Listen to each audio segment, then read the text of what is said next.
এবার ৭১-এর মুক্তিযুদ্ধ ও ২৪-এর অভ্যুত্থান নিয়ে বক্তব্যে উত্তপ্ত সংসদ। কিশোরগঞ্জ ৪ আসনের বিএনপির সংসদ সদস্য ফজলুর রহমান বলেন, একটির সঙ্গে আরেকটির তুলনা করা অন্যায়। বলেন, মুক্তিযোদ্ধা পরিবারের কেউ জামাতকে সমর্থন করতে পারে না।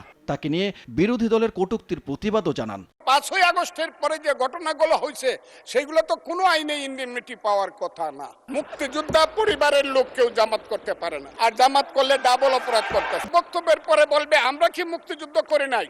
যেমন বিরোধী দলের নেতা বলেন, উনাকে আমি অসম্মান করি না, সব সময় মাননীয় বলে কথা বলি, কিন্তু উনার দলের লোকজন এখানে বসে আছে, তারা আমাকে ফজা পাগলা বলে কথা বলে। বক্তব্যের মাঝেই বিরোধী দলের বিরোধিতার মুখে বক্তব্য থামিয়ে অধিবেশন শান্ত করতে বক্তব্য রাখেন স্পিকার নিজেই। এই সংসদ যদি বিধি মোতাবেক পরিচালিত না হয়, এটি আর জাতীয় সংসদ থাকবে না, শিশুরাও লজ্জা পাবে। ফজলুর রহমানের বক্তব্যের কিছু অংশ অসংসদীয় আখ্যা দিয়ে এক্সপান্স করার অনুরোধ জানান বিরোধী দলের নেতা। শহীদ মুক্তিযোদ্ধা পরিবারের কেউ জামাত ইসলামী করতে পারে না, তাহলে উনাকে জিজ্ঞেস করে করা লাগবে। এটি আমার নাগরিক অধিকার।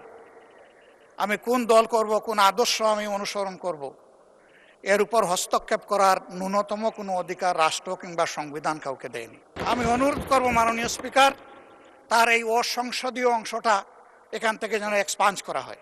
যুক্তি যখন ফুরিয়ে যায়, মাথা তখন গরম হয়ে যায়। আমি এটার তীব্র নিন্দা জানাই।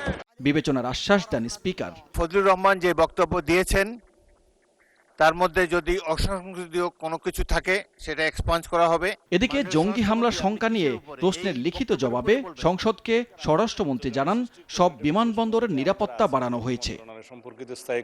সানবীর রূপল, সময় সংবাদ, ঢাকা।